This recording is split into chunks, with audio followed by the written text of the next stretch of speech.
What's the word? What's the word?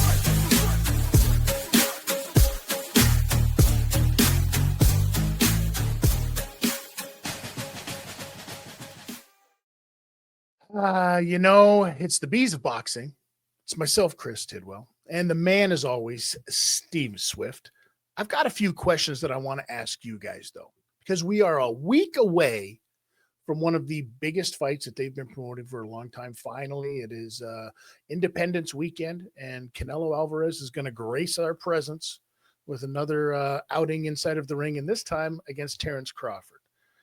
Now, who, in my question, on this card, we're going to find out today, who has the most to lose? Is it Terrence Crawford? Is it Canelo Alvarez? Is it the promoters? Is it somebody on the undercard? I got a few things there. We're also going to talk a little bit about, yes, it looks like Sebastian Fundora is now once again got himself a fight. This time, ladies and gentlemen, against 3-apple tall Keith Thurman. That's right. And I don't think you could see anything funnier. Yeah, don't adjust your TV sets when you watch these weigh-ins. It's going to be a little silly. We're going to address this fight that's been announced. I also want to touch base very quickly about, it looks like we're going to get Fabio Wardley, Joseph Parker in the O2 Arena. Is that the right place for this fight? Of course, I mean, we talk about Conor Benn, and, of course, Chris Eubank Jr. That fight is going to be happening. And it looks like we'd be remiss if we weren't talking about Jake Paul in some kind of way, because I'm sure we're going to mention him. We are going to mention Darren Till and Misfits Boxing, because more importantly, it's another week, and yet you're going to have to sit around and listen to another installment of, Hey, Carl, what the hell is your problem? That's what we're going to call this segment, I think, this week. Okay, I'm going to call it, because the man making sounds over in the other screen there. First of all, thank you foremost to everybody watching this on YouTube, and thank you to everybody listening to it on all of your podcast providers. We appreciate everything. And as usual, here's the man of the hour, too sweet to be sour.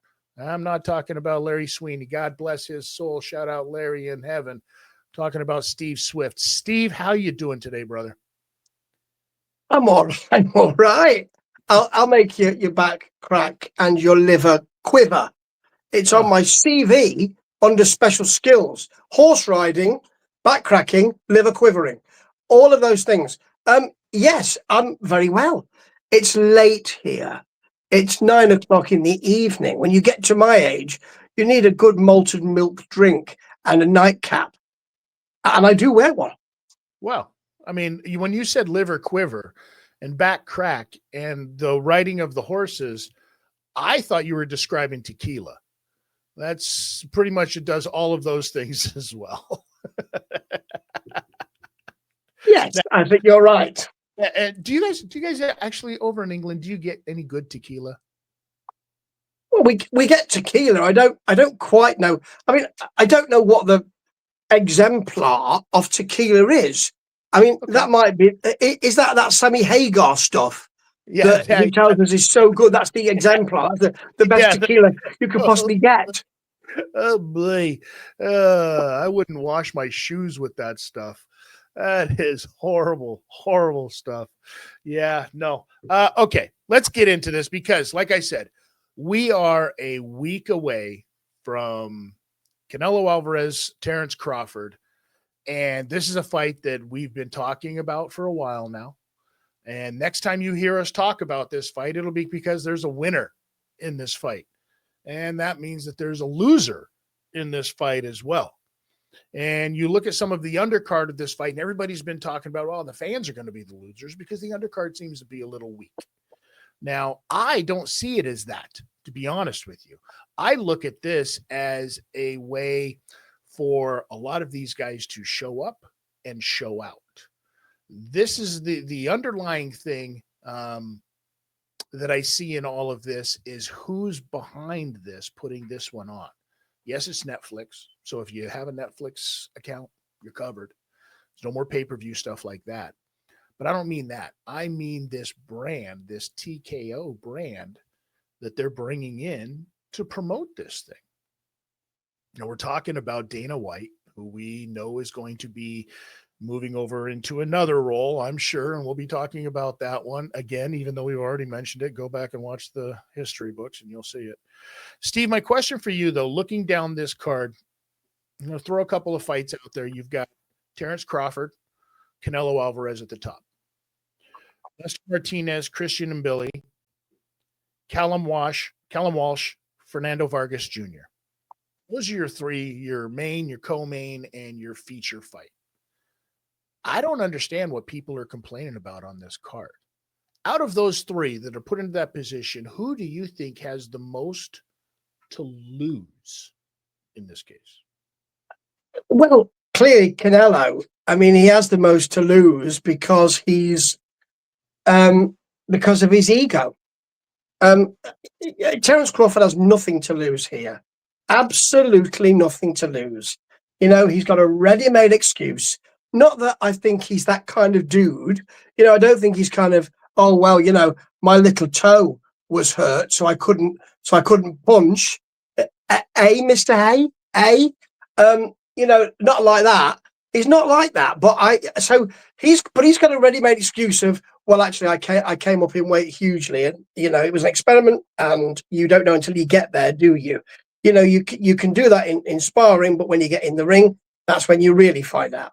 If Canelo cannot defeat Crawford, and I've said it before, folks, I don't think he will. I think Crawford will beat him, and I think that's it. That's it. I don't see him. I can't see where else he can go. As you say, he could go back home, but he'll be found out if that happens. It's an enormous. He's kind of been. I was going to say that Terence Crawford, well, they both have. They've kind of been bullied into it, really, by fans and pundits and podcasters and all of that who want to see this fight. And it does seem to me like a kind of crossover boxing fight, because you've got coming up in weight, and you've got Frankenstein's monster walking around the ring to try and find him. Canelo, it's a final situation for Canelo, and this is the real test in a way, because we've seen him win time after time, but recently he's been tarnished so badly that actually he needs this fight, and if he loses, that's it, it's done.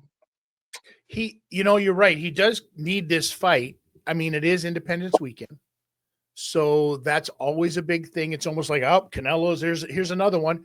There's like a couple of guarantees. You know what I mean? The Detroit Lions are going to lose on Thanksgiving, American Thanksgiving, when they play. And, Canelo Alvarez is going to win on Mexican Independence. I don't know if that's the case here. I'd like to think it is, just based on size, based on everything that, natural that you can base this on.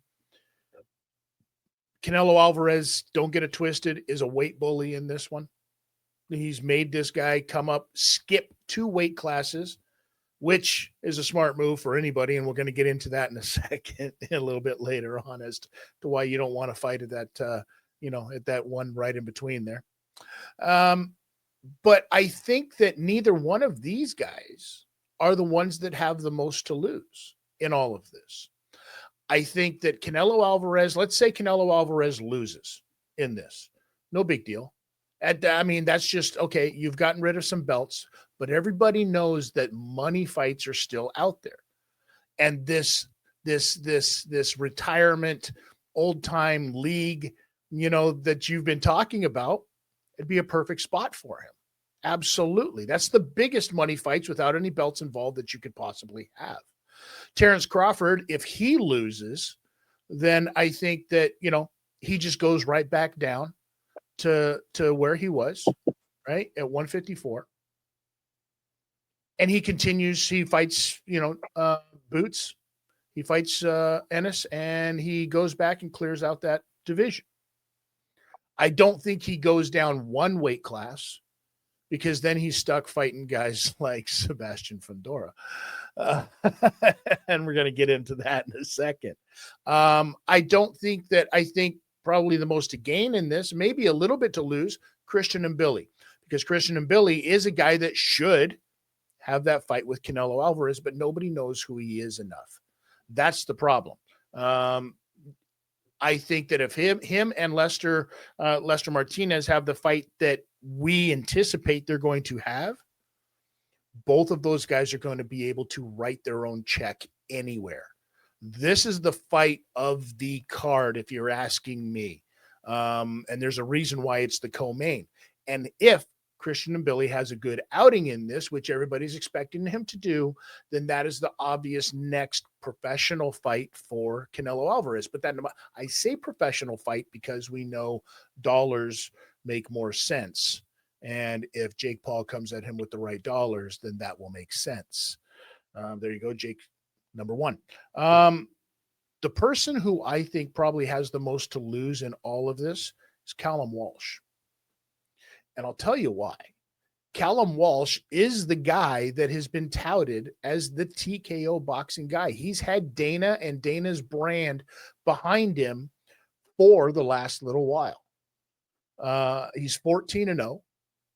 This is his chance to show out on Netflix in front of millions of people, not just for himself, but for the brand that he's been representing, that going forward, if Callum Walsh wants to be in that, I'm a headliner for this TKO boxing stuff, or if I'm just one of the normal guys. But this is why they've been building him they need this young guy to be their homegrown headliner. So if it doesn't go well for him, he's got the most to lose, in my opinion, in this case. It is a tasty undercard. I mean, you're right that people will go, huh? Who? If you're a casual fan, you're who? And I can understand why people would say that and would say, well, it's the main event that I'm interested in. Well, you're right. Everybody has the opportunity to. It's that situation where you step into the spotlight, or you trip over your own laces, and that's it for you. You either blossom into that spotlight, or it's a Hamza Shiraz situation, isn't it? Either you do that, or you fall, and we won't see you again. So actually, you have the opportunity. I love stuff like this where you say it's now or never. Same thing for Canelo, in my view. I think there's one thing that you might be missing, which is Canelo's ego. So yes, you can get that money, and that will salve some of your feelings about, if he loses, having your last big fight and losing that to a guy who'd made come up in weight. But that ego might eat at him, I suspect. But it's tasty because, as you say, everyone's got something to lose here. Here's the thing. I don't think everybody talks about, the main event of this card, the main event. I want to see Canelo Alvarez, Terrence Crawford. It's going to be great. Here's my hot take on it. I think it's going to be shit. I think it's going to be garbage. And not that it's going to be a bad fight. I think that this fight was made off of name, not style. And they say styles make fights, not names. Names don't make fights. The problem with this one that I see is you have two guys that are such calculated punchers and such calculated defense-wise. They're not going to allow themselves to open up or throw themselves into danger enough. Now, Terrence Crawford will throw himself into danger a little bit more, and he's got to understand that he's going to have to in this fight because he's going up in weight, and it's, he's got to try to put it on him. He's definitely got to try to put it on Canelo. There's no doubt about that. But I don't think that this is going to be that great of a fight, and I think that this is why they have Lester Fernandez, Christian and Billy in that co-main event, because that's really going to be a fight that you don't want to miss, ladies and gentlemen. That's the fight for this weekend, in my opinion. And we didn't even mention that our boy Inoue is fighting on Sunday again. he's got a way of following up. You know, he's like, hey, did you see that fight on Friday? No. Oh, wow. How about the bigger one on Saturday? No. Oh, okay. Well, I'm fighting on Sunday. If you're not doing anything while enjoying your brunch, maybe you can stop by and represent. You know, so we didn't even talk about that because the Terrence Crawford and Canelo Alvarez fight has it's just lapsed everything. Now, go ahead. Well, I just wanted to say, and put this on record, and probably won't be a very popular take. I've never been calling for Canelo versus Bud Crawford. I haven't. It's as if, well, hang on, who else is there for them to fight? Canelo? Okay, yeah, go on, Canelo versus Crawford. It's that kind of fantasy booking where there's nothing else. So I never called for it. I could do without it. But now it's here. I'll be watching the hell out of it. Well, and we talked about, I mentioned it earlier about like skipping a division to go up to fight Canelo. And we talked about this, and you know, you're talking about fighting a guy like Sebastian Fundora. And we've seen what he's been doing to guys lately. And it looks like one time. I don't know why he says it 3 fucking times if it's just one time. But anyways, Keith Thurman has decided to jump up and I mean literally punch up in his own weight division. I don't know if you saw these pictures that were taken. There's got to be 1.5 feet in height difference. I don't know how Keith Thurman thinks that he's going to get in there, but looks like in October, at the end of October, right before Halloween, it's going to be an early trick or treat. That's for damn sure, Steve. What do you make of this fight in the first place? Well, yet again, and I feel as though I keep saying this. It's the influencer boxing thing. It's, you know, hey, big fighter, little fighter, what a way to go. You know, it's that kind of situation that you've got. You know, you don't even need to look at the fight. You don't even need to be there to look at the fight. You can enjoy watching the pictures. You know, it's that kind of it's not a freak show. I'm not saying that. But what I am saying is that the fight's not good enough on its own. So we're going to need a really big dude and a smaller dude now, because that's something that is a good meme. You know, so we'll just have that. We don't need the fight. It's like people who now, because of all the social media, you know, in politics, they just announce a policy and that's done. Don't need to have any idea of the policy or actually do anything with it. I've announced it, so that's all I need to do. It's that kind of thing. It's and I'm already bored with that. But it'll be interesting to watch, won't it? In spite of myself, I'm saying, well, it'll be fun. When this fight was first announced, much like every other fight of Fundora's, but when this fight was announced and they took that picture, I thought for sure I was looking at a promo picture for the new Street Fighter that they're going to be filming soon, because that's what this looked like to me. It looked like, you know, Dalsim against whoever, but it's just absolutely ridiculous that, first of all, that Fundora is able to make that weight. I don't understand, and it's gonna be time. You know, as I do, it's only going to be a matter of time before he's going to have to move up because his body can't make that weight. It just happens with age, you know, unless you're Manny Pacquiao and all of a sudden you just go 17 weight classes in 3 days naturally. Of course. He was a very good trainer, an excellent trainer, and he's got a great nutritionist. That's why. Here's a little side note for you. And I said that, you know how we have an ongoing thing here about we're always right and ahead of the game. And it's not just to blow our own horns, but I mean, it happens. It happens here. And we talked about how I said that there is going to happen in 2026. There's going to be a fight between Floyd Mayweather and Manny Pacquiao. And everybody, whatever. Nobody hears nothing, right? But recently, there was an article that came out. An interview was done with Floyd Mayweather Jr., where he said, when they asked, who's the hardest puncher you've ever been in there with? And his answer was Manny Pacquiao. Now, why would this article be coming out? Why would that news statement, why that question, why all of these things?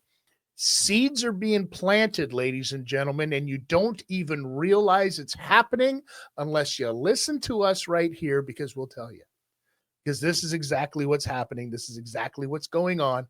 I don't want to sound like Alex Jones or anything, but I'm telling you, it's not a conspiracy. Floyd Mayweather and Manny Pacquiao are going to fight next year.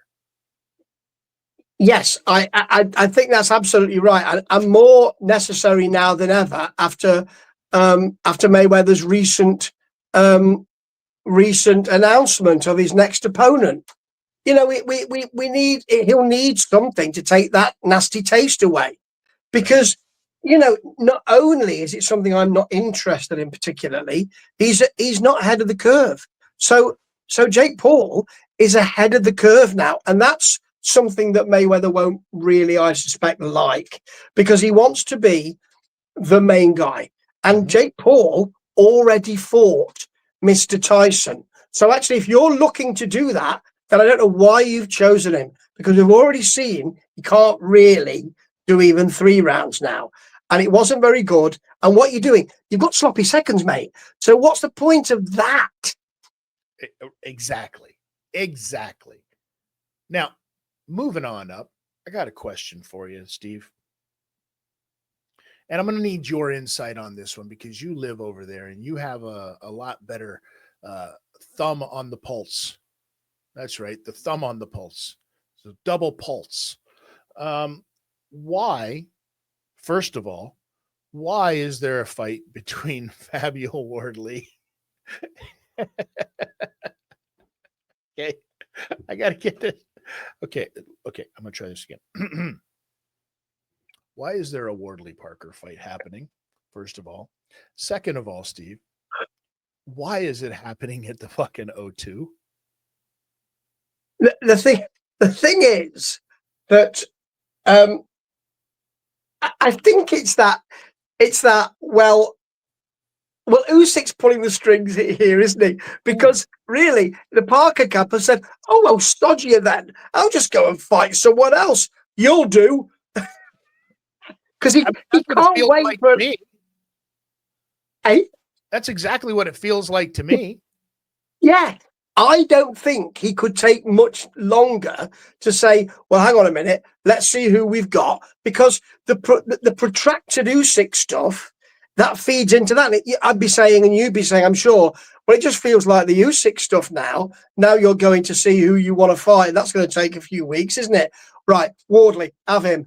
Okay, then. But I mean, he's come out today again, Parker and the Parker camp. I mean, it's top level boxing goading. It really is. He's saying, I don't think you really want to fight me. I don't think he does either, because there's not enough money or interest in it. You know, Joe, I happen to think you seem to be a really nice bloke. You're a really good fighter, but really you're not Tyson Fury level, and I don't want that fight. But that's the fight for Usyk, unless, of course, and Usyk was, I mean, he really poked him with this, I might make my final fight an MMA fight with Jake Paul. I love Usyk so much. I mean, they're really having a go. And I don't think they will fight. I think they'll fight once more, and it will be the Tyson Fury fight, because Turkey Al-Sheikh wants that. So I think that's going to happen. And I think he's just taking the piss. So Parker needed something. Yeah, I absolutely agree with that. And I think that he is taking the piss out of this, because it's almost like he's sitting back and going, I don't want to fight. I'm not ready to fight. Well, somebody's got to fight. All right, how about you make those two guys fight, and I'll fight the winner of that. Okay, well, what 2 guys? I don't care. Here's a belt. Let them fight to see who I'm going to fight to get that belt back. Because he's already done this once. Now he's going to do this twice. But the thing is, on this one around, I think whoever wins in this fight isn't going to end up fighting Usyk anyways. I don't think that there's neither one of those guys there's nothing on the bone for Usyk in either one of those fights. If you think that what he did in Usyk's last fight was anything but amazing, that was twice as long as what he will do with either one of those guys. And that's only if he chooses to. There's so many levels to this. And the unfortunate thing is in heavyweight boxing, a lot of heavyweights get thrown in there because they're heavyweights, not because they're boxers. That's the one division where you don't have to be a boxer to be in boxing.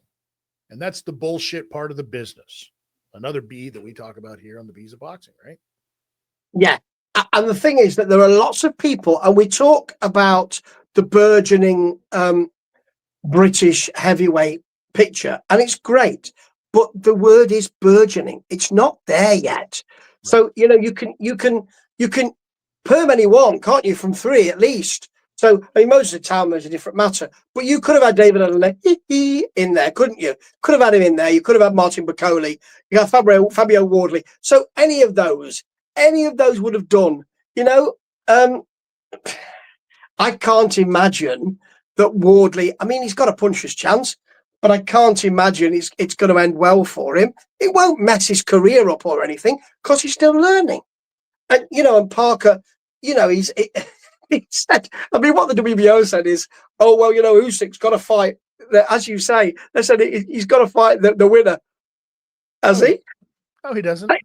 Yeah, I can hear him unclipping his belt and dropping it to the floor right now while he's dancing to a disco tune and taking the piss. And as you say, they've chosen a big arena for that. I'll tell you one thing, it's going to be echoey in there. It is.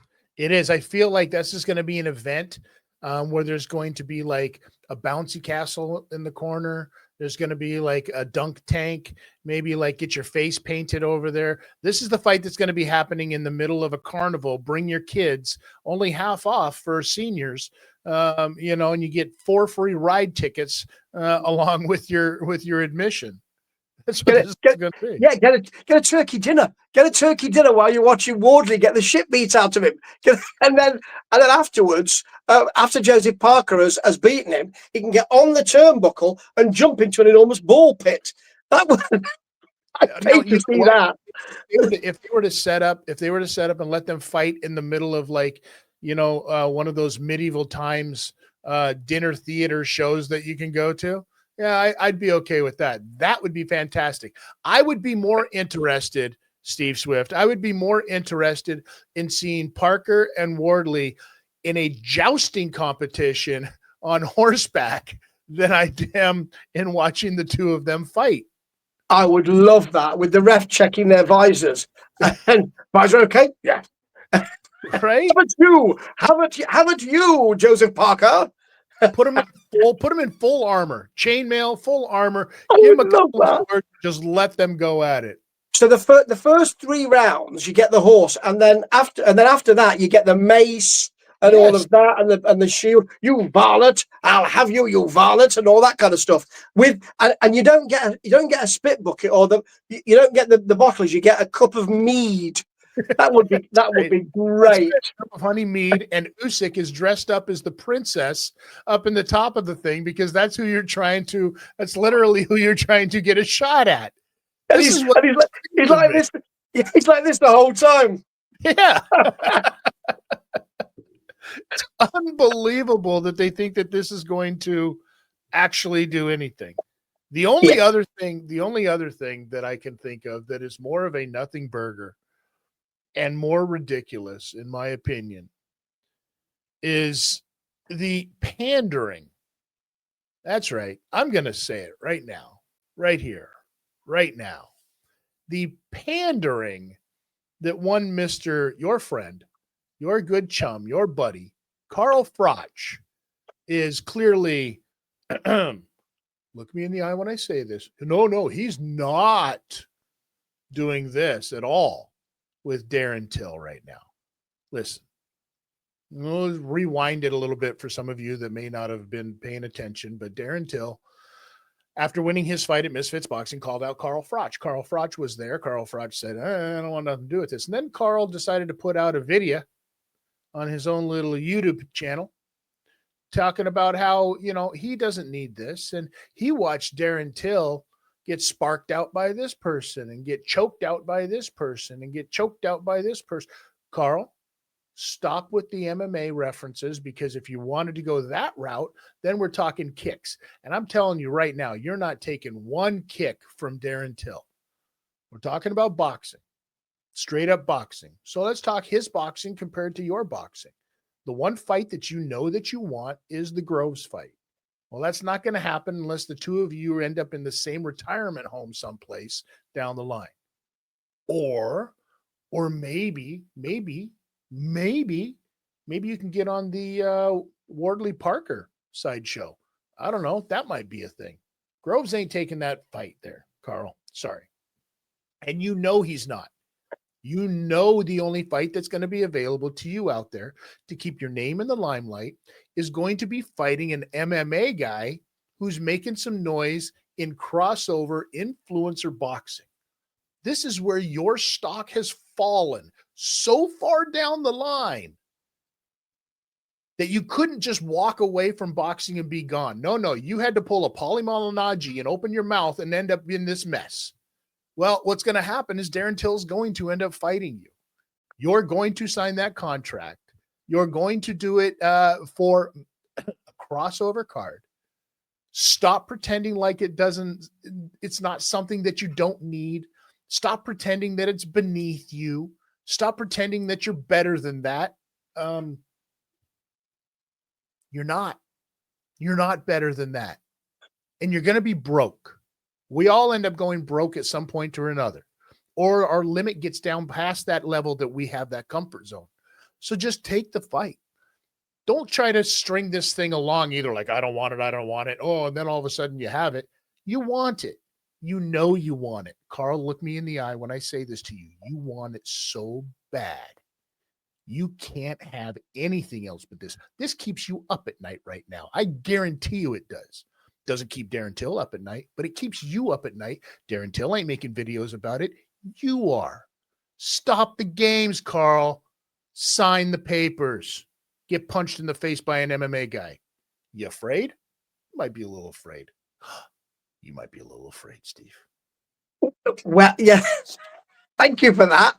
That's that you said a mouthful, and I can't disagree with any of it really. One thing that I didn't know, and that I needed to be told over and over again, Tidster, is that he knocked somebody out in front of 80,000 people. Did you know that? Because I didn't know, but now I've been told 1,600 times. I do know. The thing is that you can't say, well, I don't really want this fight. You can't say it if somebody, me, for instance, has already seen Talk Sport, in which they had Callie Sauerland, of course, of Vasserman Boxing, saying, well, I'm going to Nottingham to see Carl tomorrow. Are you? Well, you're not going to have tea and buns with him, are you, Callie? Because we're great mates, and I might have a Bakewell tart. You know, it's not that. You're going to go and you're going to try and sign him up. So he is talking to you. It's not as if you're going on spec and you videoed the Cobra saying, I'm not talking to you, mate. I'm not opening my door to you at all. He's probably got a portcullis and a moat. And he's saying, I'm not going to let you in, Callie. They're talking. And the thing is that there is another way to look at it. It's good content for his YouTube channel, which, he desperately needs, because, as I have said, that YouTube channel is so exciting that it doesn't send me to sleep in any way, shape, or form. So it's a shame. He's gonna. Eddie Hearn has now said on the Stomping Ground, lads, it's Stamping Ground podcast. I'm very pedantic about that sort of thing. He said it was a lovely interview with Eddie Hearn, and he was asked a load of stuff, and he said, what do you think about the fight? And he said, well, actually, because of ring rust, and it's been 11 years, which Carl keeps telling us, it could be a 50-50 fight. Carl does not want to hear that. And the more it goes on, the more that people are going to say what you just said is, which is, are you scared? Are you actually a shithouse? Which is a great phrase. How dare you? Shithouse. You can't say shit house. You just have to drop off the H. You're a shithouse, because that's what, it's never been said better than by Tyson Fury. I shall do my impression. You're a shithouse. You're a dosser. There isn't a man alive who can beat me. It's become Brian Clough again. Anyway, I think that he's got to fight him, otherwise he will look a shithouse. And he's got an ego that you could hang fucking washing off. So there you go. I always thought that was like the original lyrics to that old funk song from the 70s. You know, he's a shit house. He's scared of fighting. That's right. Like that's really what we're talking about.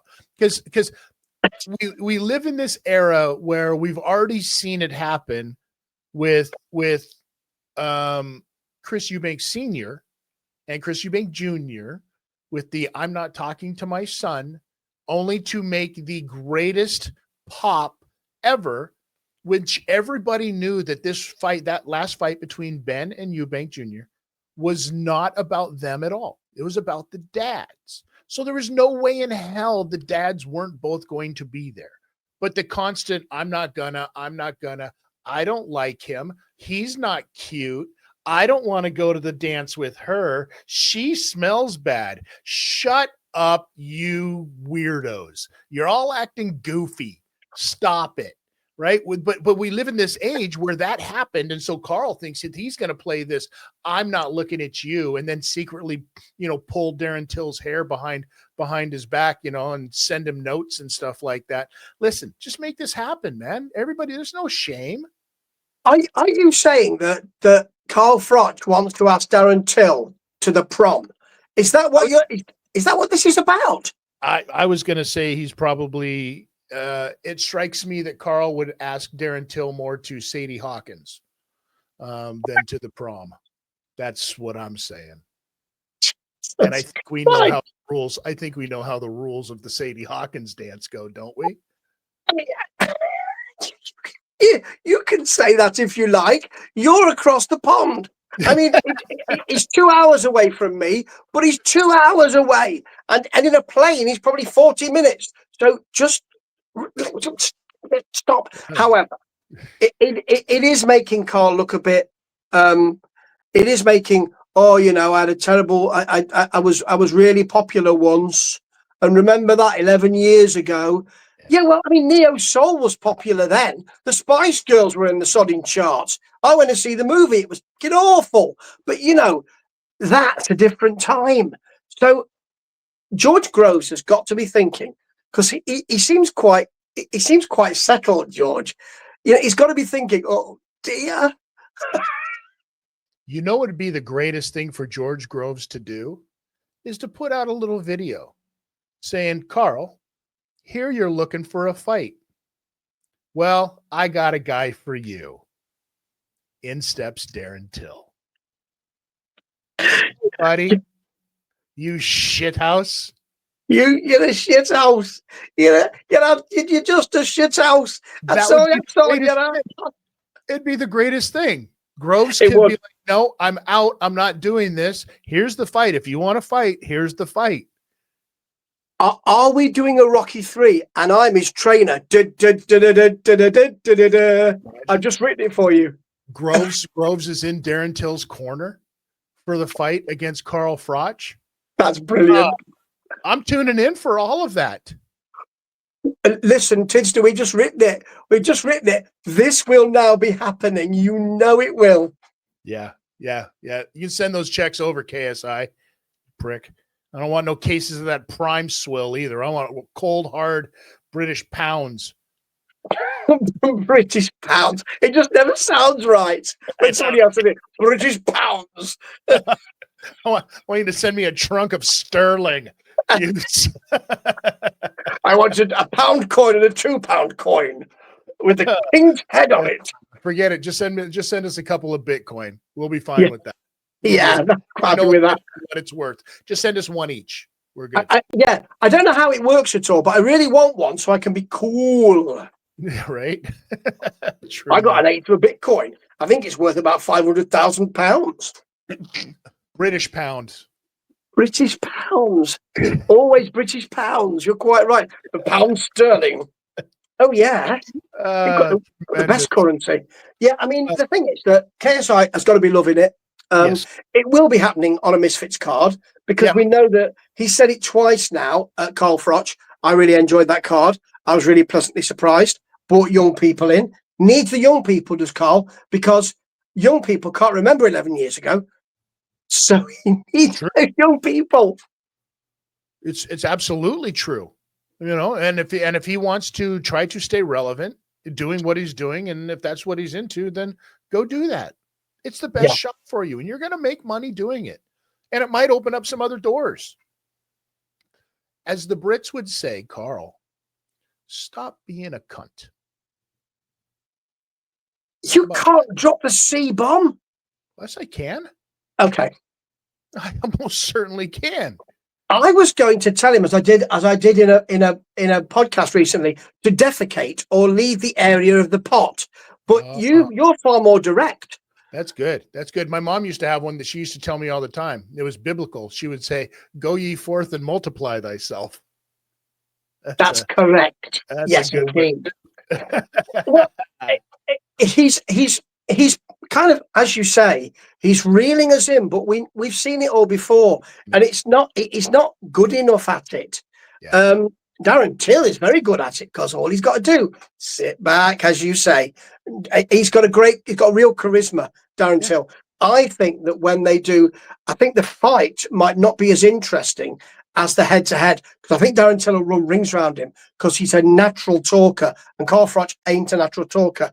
And Carl Froch has got that kind of, I'm here on my ego, and my hubris is massive. Whereas Darren Till is just thinking, I don't care about any of that.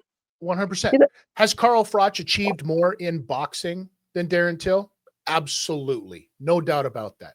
Carl Froch has seen the top of that mountain. There's no doubt about that. That's something that can never be taken away, though. So stop trying to think that that's what he's taken away from you. No. Darren Till's looking for a fight. He wants profile people that also like to fight. Carl, you've said you like to fight, so just fight. That's all this is. I'm here for it. I hope it happens. Well, it's going to happen. It's going to happen. It will. And watch out for the Rocky storyline. Watch out for that. I mean, George Groves as either Burgess Meredith or Apollo Creed. That's great. I think he looks more like Burgess than Apollo, but that's great. I'm there for that all day. Absolutely. Absolutely. I can't wait to see it happen. Now, Steve, before we go, we got to find out how did the Halloween review go and what's next on the table over at World Weary Guy 1. I really enjoyed the Halloween album. Is it called Giants and Monsters, isn't it? And it's massive. But what they do is, and what they've always done is, people go, speed metal band. No, not speed metal band at all. Loads of melody, and there's lots of that. The videos are lovely. The video that they've done recently, what's it called? Is it called A Little Is a Little Too Much or something like that? Great. The video, it's like Pink Bubbles Go Ape, and I know a lot of fans won't like that. So we've had the sad news last night that Rick Davis passed, who he was struggling with cancer, and he's passed Supertramp aficionado. So I went back and listened to the 1982 album, which is overlooked. God, what's it called? I forgot what it's called. Famous Last Words? Is it called? I can't remember. Anyway, 82 album? 82 album. The one just after Breakfast in America, because people don't really. It's Famous Last Words, isn't it? That's what it's called. Yes. I only podcasted about it tonight. I am 58 years old, dear viewers. So, but it is a superb album. And also, what I've got is I've gone really kind of yachty tonight because Mr. Picaro, Steve Picaro, has a single out. He's got an album coming out soon, which is called Lover Times 2 or something like that, and it's soft. It's as soft as melting butter, and if you like that sort of thing, you'll have a great time. I'm not massively keen on that sort of thing, but I do love Toto, you see, and all of that. I love all that. I vacillate with Vaseline from one side to the other. And you must be careful with that vacillation because you can go blind. But I like all of that. So tomorrow, I think I'll be back with some new wave of British heavy metal. The newest new wave of British heavy metal. Actually, there is an EP which from a band called Speed Slut. So you can't pass on when you see a band with a name like that. No, you have to find out what it's all about. Absolutely. That's how I ended up at a Genitorturers concert. I'm just saying. Was that any good whatsoever? Yes, it was. Yes, it was. And the scarring did not take very long to wear off. And I don't mean physical, I mean mental. What a show. But at the time, the person playing bass for the Genitorturers was also the boyfriend of the singer of the Genitorturers, Jeff. What's his name from? I just drew a blank. It was just in my head. I just drew a blank. David Vincent. Oh yes. Yes. What were you doing there? Peter, Paul, Donald, Robert. Oh yes, David Vincent. Yes. So that was quite interesting. Listen, Steve, it's always a pleasure, as usual. I can't wait to talk to you next week so that we can talk. We will have an episode out on Sunday after that fight, no doubt about it. Listen, I'm here for it. I love it. I hope that Crawford actually pulls off the upset and sets the wheels in motion for everything that we've been talking about. There's no doubt about it that we want to see Canelo go do these other things and make all of the money in the world, right off into the sunset, and enjoy your life. Boxing is still going to be around after that, and we need to make room for all of the excitement that will be the well, you thought I was going to say Floyd Mayweather, Manny Pacquiao. No, 2026 is not only going to have that, it's also going to have Darren Till, Carl Froch. These are all things that are going to happen. And just like I've said that those two things are real, there's two other things that are real too, Steve. And you know what that is, right? Number one, Wu-Tang is for the children, and you better tuck your chin.